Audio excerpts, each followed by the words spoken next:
La République du Congo est à 9 mois de la présidentielle prévue pour mars 2026. L'occasion pour nous d'accueillir Thierry Mongala. Bonsoir. Bonsoir.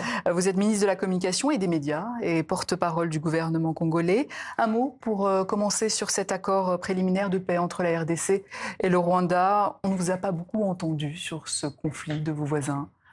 Écoutez, nous sommes préoccupés justement parce que ce sont nos voisins. Et nous sommes même aux premières loges, comme vous l'imaginez. Donc, tout accord de paix, et là, les choses semblent se préciser, est pour nous une excellente nouvelle. Pour nous et surtout pour le retour de la paix et la stabilité dans la sous-région et dans ce pays dont les populations, bien entendu, souhaitent que la stabilité et la paix soient de retour. Dans l'actualité internationale, Donald Trump impose un nouveau travel ban à 12 pays, dont le Congo.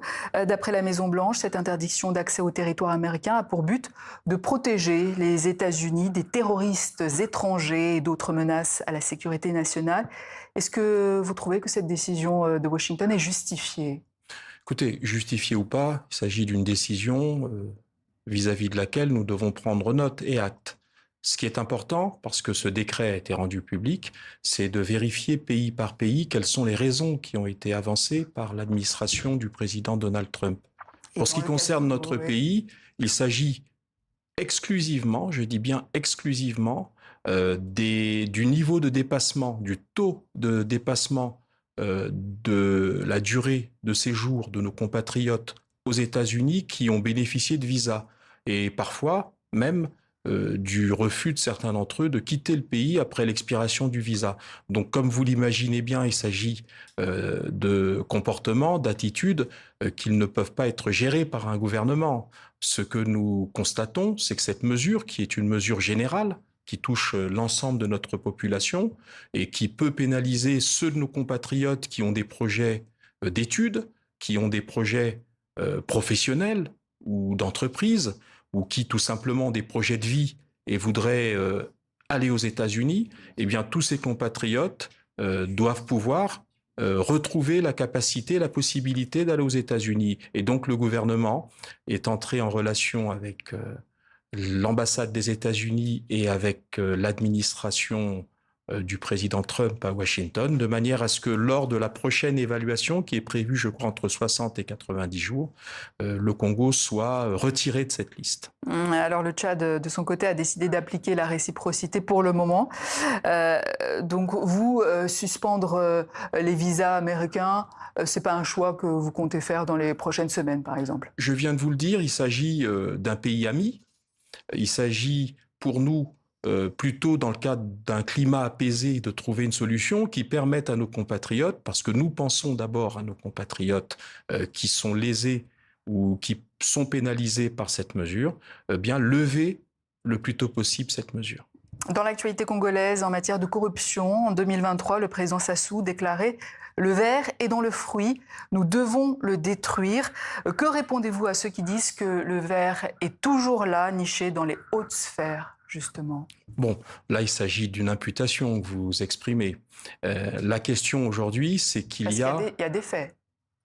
Je dis simplement que c'est une imputation. Je pense par exemple, Monsieur le ministre, à l'affaire Dongou Zidane. C'était en avril dernier. Ce cadre au Trésor public a détourné plusieurs centaines de millions de francs CFA.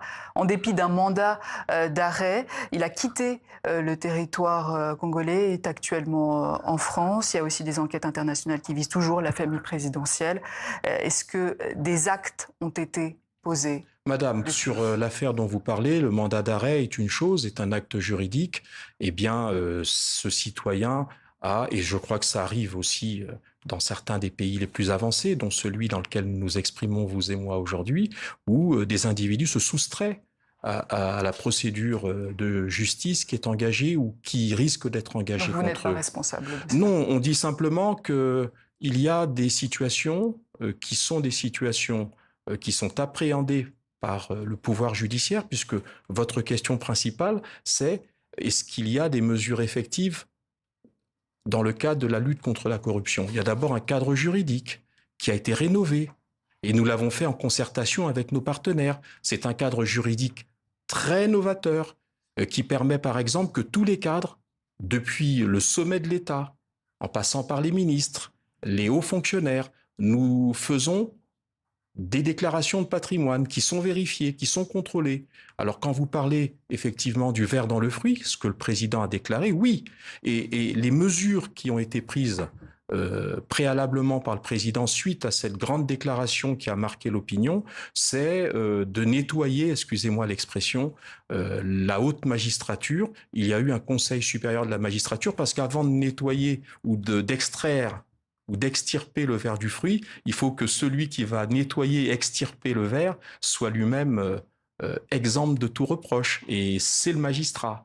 Ce sont les magistrats. Donc, ce travail préalable est fait. Eh bien, nous pensons que dans les mois, les années qui viennent, il y aura une prise en main qui permette de lutter avec plus d'efficacité contre la corruption. En matière de santé, cette fois, c'était une aussi des priorités du gouvernement. Pourtant, 3 hôpitaux généraux de Pointe-Noire sont en grève. Les grévistes réclament 3 mois d'impayés de 2024. Certains malades déjà hospitalisés ont été obligés de quitter l'hôpital. Aujourd'hui, il n'y a donc plus d'hôpital fonctionnel, d'hôpital public fonctionnel dans la capitale économique. Comment sortir de l'impasse ? Bon, ben c'est un mouvement social. Vous savez comment se passent les mouvements sociaux. Il y a toujours une frange un peu maximaliste qui prend des mesures qui consistent à mettre la pression sur les pouvoirs publics. Je crois que les choses se mettront en place. Nous avons l'habitude, le ministère du Travail a l'habitude de gérer ce type de conflit et je crois que les choses se mettront en place. Alors vous parlez de l'offre hospitalière. Vous me permettrez juste une petite incidente.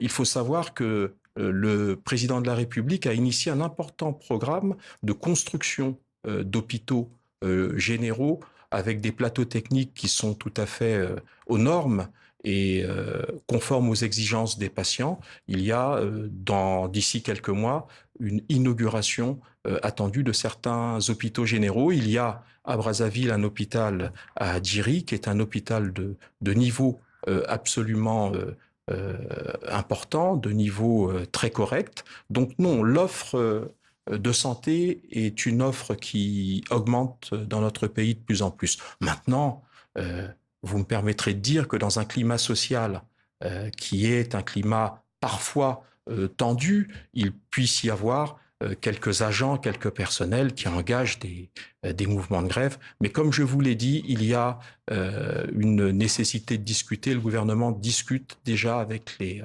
partenaires sociaux concernés. Justement, en matière de climat social, comment se fait-il, Monsieur le ministre, que les manifestations ne sont toujours pas autorisées en 2025 au Congo, qu'elles sont dispersées, voire réprimées parfois, que certains opposants politiques sont emprisonnés encore aujourd'hui?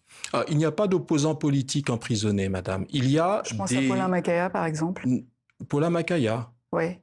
Ah, je ne crois pas que Paulin Makaya soit emprisonné. Je me demande même s'il est présent au Congo. Et Jean-Marie Mokoko? Ah bon, parce que non, Paulin Makaya n'est pas emprisonné. Je crois qu'il est en Europe. Enfin, il me semble. Hein. Bon, Jean-Marie Michel Mokoko, dont vous parlez, n'est pas emprisonné parce qu'il est un homme politique. Il est emprisonné, condamné. Parce que quand on parle d'emprisonnement, c'est suite à une condamnation de 20 ans de prison pour des infractions qui ont été caractérisées par la justice et condamné de manière définitive. Il n'est pas condamné parce qu'il est un prisonnier politique, il est condamné parce qu'il a commis des infractions pénales.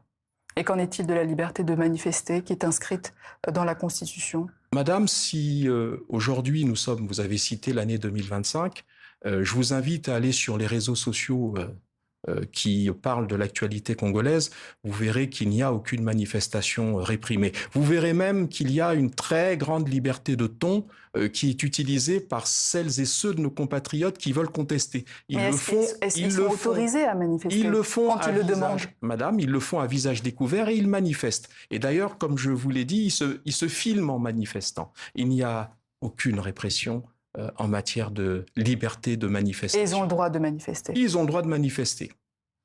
Monsieur le ministre, merci Thierry Bongala, ministre de la Communication et des Médias et porte-parole du gouvernement congolais.